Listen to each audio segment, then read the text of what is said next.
Pete Starr and the Whispering Tome. In the heart of Ireland, where hills rolled like green waves, lived a boy named Pete Starr. More than anything, Pete yearned to explore the world beyond his village. He dreamt of bustling cities and ancient ruins, of deserts vast and oceans deep. His small world, though beautiful, felt like a storybook with half the pages missing. One day, after a fierce storm, a landslide revealed a hidden cave on the edge of the village. Drawn by a sense of adventure, Pete ventured inside. There, nestled amongst the damp earth and ancient stones, he found a book. It was bound in dark, cracked leather, and its cover was adorned with strange, glowing symbols that seemed to dance in the dim light. As Pete's fingers brushed against the cover, a soft, ethereal music filled the air. The symbols pulsed with a gentle, inviting light, and he felt a strange connection to the ancient tome. He knew, with a certainty that thrilled him, that this book held the key to his dreams.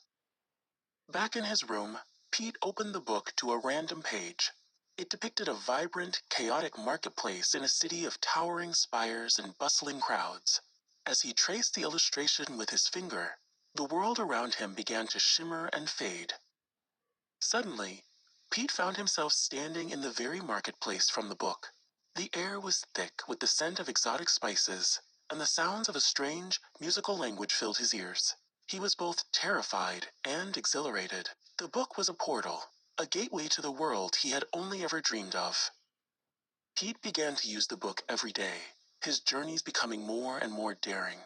He visited ancient temples swallowed by the jungle, futuristic cities that scraped the clouds, and deserts of endless, shifting sand.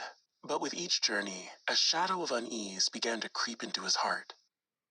He started to see things at the edge of his vision, fleeting, shadowy figures that vanished when he turned to look. He heard whispers on the wind, a language he couldn't understand, but that sent a shiver of fear down his spine. He tried to ignore them, to tell himself it was just his imagination, but the feeling of being watched grew stronger with each journey. One day, in a city of silent, empty streets, one of the shadowy figures materialized before him. It was a being of swirling darkness and whispers, its voice a chorus of ancient, angry words. It called him a world skipper, a trespasser who was tearing holes in the fabric of reality. The creature lunged, and Pete barely managed to escape, his heart pounding with terror.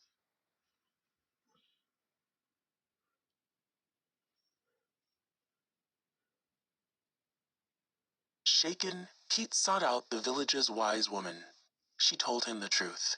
The book was the Tome of Whispers, and the shadowy figures were its guardians, ancient beings who protected the boundaries between worlds. The book was a key, and each time he used it, he was unlocking a door that should have remained closed.